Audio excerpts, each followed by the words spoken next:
et bienvenue sur le blog Smash de Volleyball Québec. Ici Vincent Larrivée. Aujourd'hui, j'avais envie de discuter avec vous de la relation qui existe entre notre stabilité corporelle et l'activation des muscles abdominaux. Donc pour moi, quand on parle du concept de stabilité, ça implique deux composantes. Il y a la composante des pieds, donc d'avoir des pieds qui sont stables, forts, dont les muscles s'activent. C'est vraiment important pour être capable d'avoir un corps qui est stable parce que les pieds sont vraiment la base de support du mouvement. Ensuite, la deuxième composante importante, c'est l'activation des muscles du tronc et principalement des muscles de la ceinture abdominale. Ce qu'il faut comprendre, c'est que les abdominaux, c'est un groupe de 4 muscles. On a les obliques externes qui sont principalement des stabilisateurs de notre cage thoracique. Elles sont impliquées aussi dans les rotations et les flexions latérales, mais leur principale tâche est de stabiliser la cage thoracique et sont impliqués dans les lancers et dans les frappes. Donc, super important pour nous qu'ils soient bien activés au volleyball.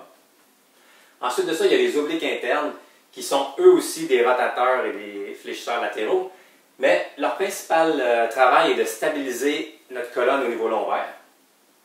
Ensuite, on a le fameux rectus abdominus, le droit de l'abdomen, le six-pack, qui est en fait un stabilisateur, mais pour de grandes charges. Quand on est soumis à de grandes charges, le rectus abdominus va nous stabiliser. Mais quand on parle de plus petites charges, de stabiliser le corps dans un moins grand effort, le rectus abdominus n'est pas impliqué vraiment, ce n'est pas sa tâche de faire ça. Et malheureusement, il est plus ou moins bien entraîné, à mon avis. Et on a finalement les muscles transverses, qui sont des stabilisateurs majeurs de la colonne et du bas du dos.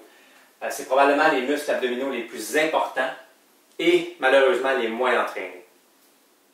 Les muscles transverses sont des muscles profonds de la ceinture abdominale qui viennent en partie s'attacher sur le fascia thoracolombaire. Le fascia thoracolombaire, c'est une substance fibreuse qui est principalement qu'on trouve dans le bas du dos, puis qui monte dans le haut de la colonne jusqu'à la tête et qui s'attache aussi au bassin. Il y a plusieurs muscles qui viennent s'attacher là. Les transverses, eux, quand on les active, ils tirent sur le fascia thoracolombaire au niveau du bas du dos, ce qui fait une forme de gainage au niveau du tronc, ce qui stabilise énormément la colonne vertébrale. Donc, quand on réussit à avoir une grande stabilité du corps, ça nous permet de bouger et de fonctionner correctement. Ça nous permet d'augmenter notre efficacité de mouvement et ça réduit beaucoup le risque de trauma et de blessure. Dans le cas des transverses particulièrement, c'est que lorsqu'ils sont peu ou pas activés, on a une grande baisse d'efficacité au niveau de nos extrémités. En fait, il y a plusieurs études qui ont démontré que quand nos transverses s'activent et sont entraînés correctement, ils vont toujours s'activer une fraction de seconde avant le mouvement qui va se passer à nos extrémités.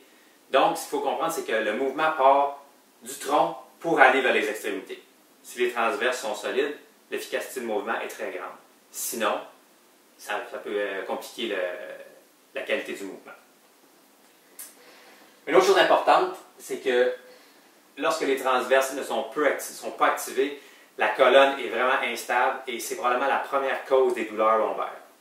Alors, extrêmement important de les entraîner, ces transverses. Je vais tenter de faire ça le plus rapidement possible, mais la prochaine vidéo sera à propos de l'entraînement des transverses. Donc, je vous démontrerai comment on fait pour les activer, les entraîner et éventuellement les incorporer dans nos mouvements sportifs et nos mouvements de musculation. Alors, je vous dis à très bientôt et bonne semaine.